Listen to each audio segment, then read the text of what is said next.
जी जावेद साहब, ये मैं देख रही थी, मौलाना फजल रहमान साहब को भी लग रहा है कि प्रोजेक्शन हो रही पाकिस्तान तहरीक इंसाफ की, आप लोगों को भी खदशात है। आपका बयान था कि ये चकवाल से शुरू हुआ सारा मामला, अभी भी सहूलतकारी हो रही है। सर, इसमें अगर एक जमात के और इलेक्शन कमीशन के और अदालत के बीच में अगर एक इंतखाबी निशान का मामला है तो वो तो उनका अपना मामला है, उस पर आप लोगों को क्या शिकवे ये गिले हैं? देखें, जो जिस चीज की आप निशानदेही कर रहे हैं उससे हमें कोई गिला शिकवा नहीं है। निशान का या कोई दीगर किसी की जमानत हो, हमें कोई एतराज नहीं है। मगर जब आप किसी के लिए मासूम का लफ्ज इस्तेमाल करेंगे, जब आप किसी को गुड टू सी यू कहेंगे, जब आप किसी को दूसरे को सिसिलियन माफिया कहेंगे, तो क्या इस पे एतराज ना हम करें? क्या हमें इस पे एतराज नहीं होना चाहिए? और फिर 7-8 साल बाद अगर हमें बेगुनाह, हम थे भी, सारी दुनिया मानती है कि आप लोग बेगुनाह थे, उस वक्त सजा देना मकसूद था क्योंकि आपको निकालना था, किसी और को लाना था, भाई आपने वो कर लिया। आप 7 साल बाद उन्हीं अदालतों से हम बरी हो रहे हैं, तो हमें कहा जा रहा है आप लाट लें। लेकिन हमारे लिए ये लफ्ज क्यों नहीं इस्तेमाल होता कि उस वक्त एक मनसूबा बंदी के तहत, जरूरत के तहत आपको बेगुनाह होते हुए एक अपना ख्याली जुर्म पर आपको सजा दे दी। मगर आज कम से कम ये तो कह देते कि आपसे ज्यादती हुई थी, आप भी मासूम थे। हमारे लिए भी ये कह दिया जाए। ये जो बात आपकी मुनासिब नहीं है हमारा मुतालबा। ठीक है, मेरा उसके हवाले से भी मैं बात करूंगी। मेरा स्पेसिफिकली सवाल, चूंकि कल की प्रेस कॉन्फ्रेंसेस थी जिसमें खुद शहबाज साहब कह रहे हैं कि इलेक्शन कमीशन ऑफ पाकिस्तान पे हमला कर दिया है लाहौर हाई कोर्ट ने।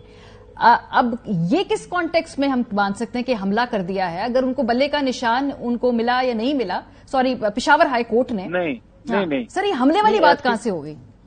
नहीं, देखें, बात यह है कि ये ऐसी बात नहीं है। बात असल जो आप पूछना चाहते हैं, जो मैंने भी की है, या मौलाना फजल रहमान साहब जिस पैराए में, वो तो वो बता सकते हैं। जिस पैराए में मैं कह रहा हूँ साजिश हो रही है, सहूलतकारी हो रही है, वो ये है कि क्या आप 190 मिलियन पाउंड का फैसला ना करें। ठीक है, मुझे कोई सरोकार नहीं, अदालतें जाने, अदारे जाने।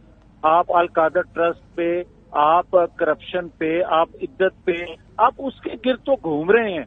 मगर आप ये बताएं, 9-10 मई को जो जुर्म हुआ, जो पाकिस्तान पर हमला हुआ, क्या वो हमला नहीं है?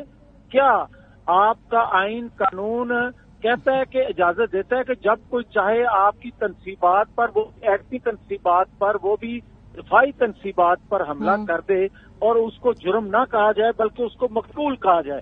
बल्कि मैं अगर इजाजत दें तो मैं ये पूछना भी चाहता हूं कि आप जिसने 9-10 मई को मनसूबाबंदी करके आपके दफाई तनसीबात पर हमला कर लिया, आप उसको मकबूल कहते हैं बकौल आपके? अगर मैं मान ही जाऊं कि वो मकबूल है, तो क्या मैं ये समझने में हक बजानब हूं कि पाकिस्तानी खुदा ना खास्ता पाकिस्तान पर हमला करने वाले, बगावत करने वालों को पसंद करते हैं, या उनके साथ अक्सरियत है, और जो पाकिस्तान को बचाने वाले हैं या पाकिस्तान के ऊपर मर मिटने वाले हैं, पाकिस्तान के मोहसिन हैं, उनके फॉलोअर या उनके चाहने वाले कम हैं? जावेद लतीफ साहब, मेरा अभी देखिए, ये जो आपने बात की ना, इस पे एक मेरा कानूनी और टेक्निकल सवाल है। अभी जो सारे केसेस हैं, इसके नतीजे में हमने देखा गिरफ्तारियां भी हुई हैं, केसेस भी चल रहे हैं, पार्टी भी टूट गई, वो तमाम लोग बार्स के पीछे। अभी केस तो प्रोसिक्यूशन ने बनाना है ना, केस तो पुलिस ने बनाना है, केस तो जो भी वहां पे मुतल्लिका इदारा है उसने अदालत में जाके केस साबित करना है।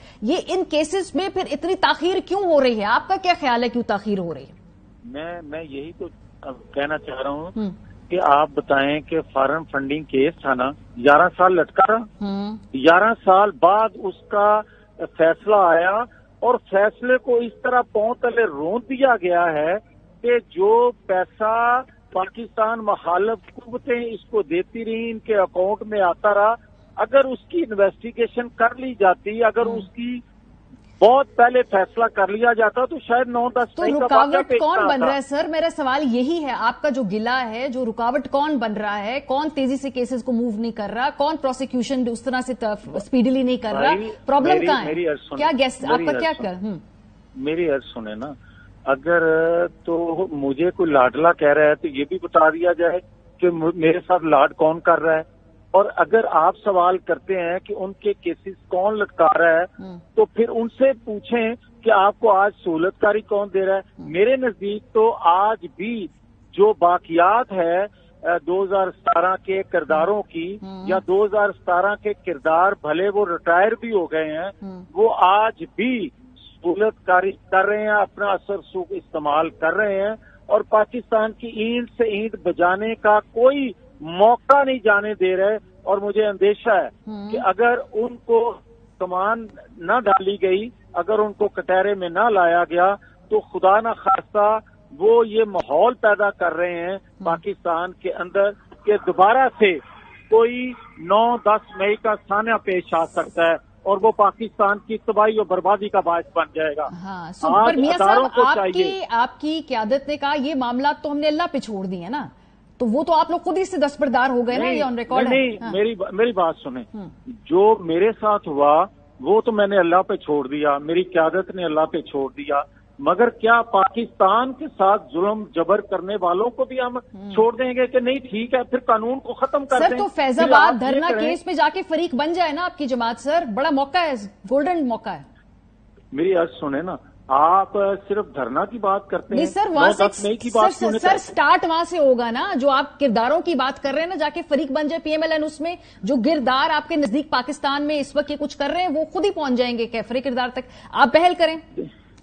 بات تو یہی ہے, جب ہم دھرنا کیس کی بات کرتے ہیں نا تو آپ لوگ کہتے ہیں کہ آپ تو ان کے مخالف ہیں اس لیے یہ بات کر رہے ہیں, اور آپ جو بات کہہ رہی ہیں یہ 100% درست ہے کہ دھرنا کیس میں بھی اور 9-10 مئی کے جو واقعات ہوئے ہیں اس میں بھی کیا ہمیں فریق بننا چاہیے؟ کیا فریق بنے بغیر اسٹیٹ کا کام نہیں ہے؟ اور دھرنا جو کیس ہے اس کے کیا اسٹیٹ کا کام نہیں ہے کہ وہ ججمنٹ جو دی گئی تھی, جو جس پر ریفرنس فائل کر دیا گیا تھا, کیا وہ ریفرنس فائل کرنے والوں کو کٹہرے میں نہیں کھڑا کرنا چاہیے؟